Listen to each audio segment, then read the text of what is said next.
നിങ്ങളുടെ favourite shows ഇനി ഒരിക്കലും മിസ്സാവില്ല. ഇപ്പോൾ C5 കാണും നിങ്ങളുടെ ഫേവറേറ്റ് ഷോസ് തികച്ചും സൗജന്യമായി.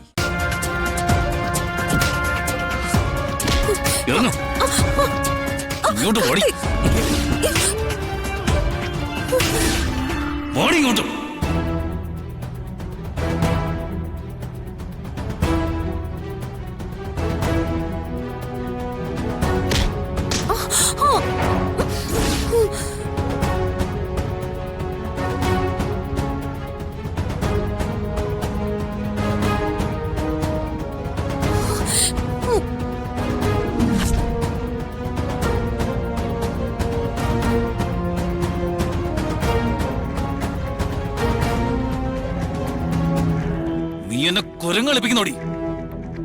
You cheat.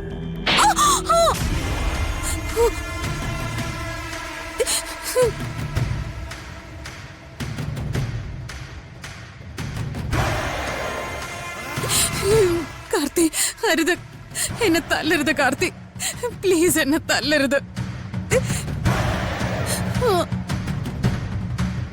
നീ എന്നെ ചതിക്കുന്നോടി. അല്ല കാർത്തി. മോനെ കാർത്തി,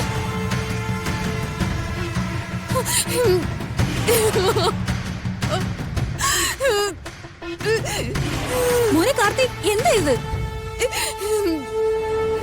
കാർത്തിയേട്ടാ, ആരും മിണ്ടരുത്. ഇനി ഞാൻ ഇവിടെ ജീവനോടെ വച്ചേക്കില്ല. പറയടി, നിനക്കിത് എങ്ങനെ എന്നോട് ചെയ്യാൻ മനസ്സ് വന്നു?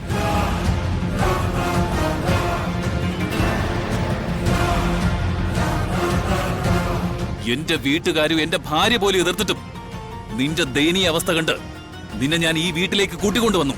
നീ ഈ കുടുംബത്തിൽ കാട്ടിക്കൂട്ടിയ എല്ലാ ഉപദ്രവങ്ങളും സഹിച്ച് നിന്നെ ഇവിടെ നിർത്തി. നല്ല രീതിയിൽ ഒരു വിഷമവും കൂടാതെ നിന്നോട് പിരിഞ്ഞു പോകാൻ വേണ്ടി ഞാൻ പലതും ക്ഷമിച്ചു.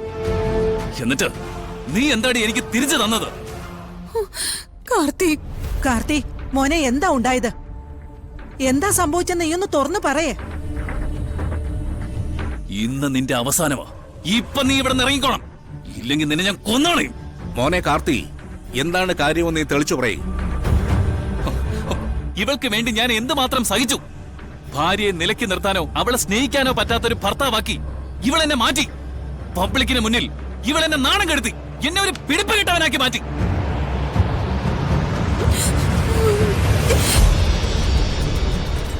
ഇത്രയൊക്കെ ദ്രോഹം എന്നോട് കാണിച്ചിട്ടും ഒരു പെണ്ണല്ലേ, എന്നോടൊപ്പം കഴിഞ്ഞവളല്ലേ എന്ന് കരുതി ഞാൻ ഇവളോട് ക്ഷമിച്ചു.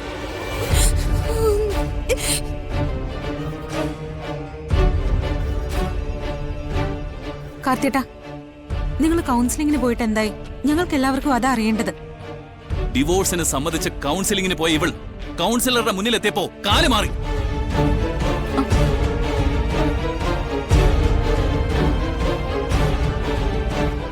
ഇവൾ നേരം നിറയില്ലാത്ത ഇവൾ തീരുമാനം മാറ്റി.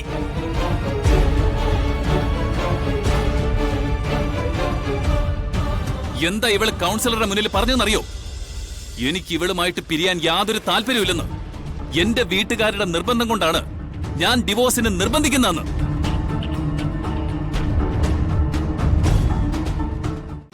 ഡൗൺലോഡ് ചെയ്യൂ C5 ആപ്പ്. കാണൂ എല്ലാ എപ്പിസോഡുകളും സൗജന്യമായി.